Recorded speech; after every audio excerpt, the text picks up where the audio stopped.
Deuteronomy chapter 14. Pagan practices forbidden. You are children of the Lord your God. You must not lacerate yourselves or shave your forelocks for the dead. For you are a people holy to the Lord your God. It is you the Lord has chosen out of all the peoples on earth to be his people, his treasured possession. Clean and unclean foods. You shall not eat any abhorrent thing. These are the animals you may eat: the ox, the sheep, the goat, the deer, the gazelle, the roebuck, the wild goat, the ibex, the antelope, and the mountain sheep. Any animal that divides the hoof and has the hoof cleft in two, and chews the cud, among the animals you may eat. Yet of those that chew the cud or have the hoof cleft, you shall not eat these: the camel, the hare, and the rock badger, because they chew the cud but do not divide the hoof. They are unclean for you. And the pig, because it divides the hoof but does not chew the cud. It is unclean for you. You shall not eat their meat, and you shall not touch their carcasses. Of all that live in water, you may eat this. Whatever has fins and scales, you may eat. And whatever does not have fins and scales, you shall not eat. It is unclean for you.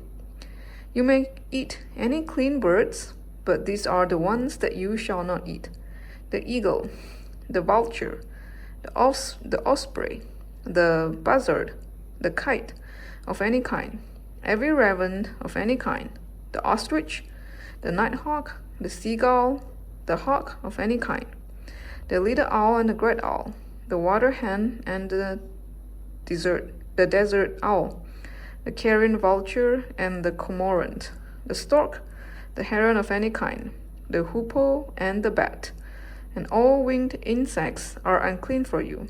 They shall not be eaten. You may eat any clean winged creature. You shall not eat anything that dies of itself.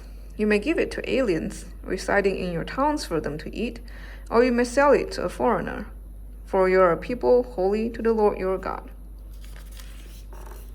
You shall not boil a kid in its mother's milk. Regulations concerning tithe.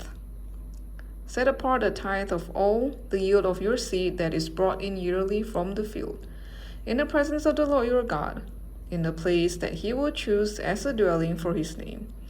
You shall eat the tithe of your grain, your wine, and your oil, as well as the firstlings of your herd and flock, so that you may learn to fear the Lord your God always. But if, when the Lord your God has blessed you, the distance is so great that you are unable to transport it, because the place where the Lord your God will choose to set his name is too far away from you, then you may turn it into money. With the money secure in hand, go to the place that the Lord your God will choose. Spend the money for whatever you wish: oxen, sheep, wine, strong drink, or whatever you desire. And you shall eat there, in the presence of the Lord your God, you and your household, rejoicing together. As for the Levites resident in your towns, do not neglect them, because they have no allotment or inheritance with you. Every third year, you shall bring out the full tithe of your produce for that year, and store it within your towns. The Levites, because they have no allotment or inheritance with you, as well as the resident aliens, the orphans, and the widows in your towns, may come and eat their fill, so that the Lord your God may bless you in all the work that you undertake. This was Deuteronomy chapter 14.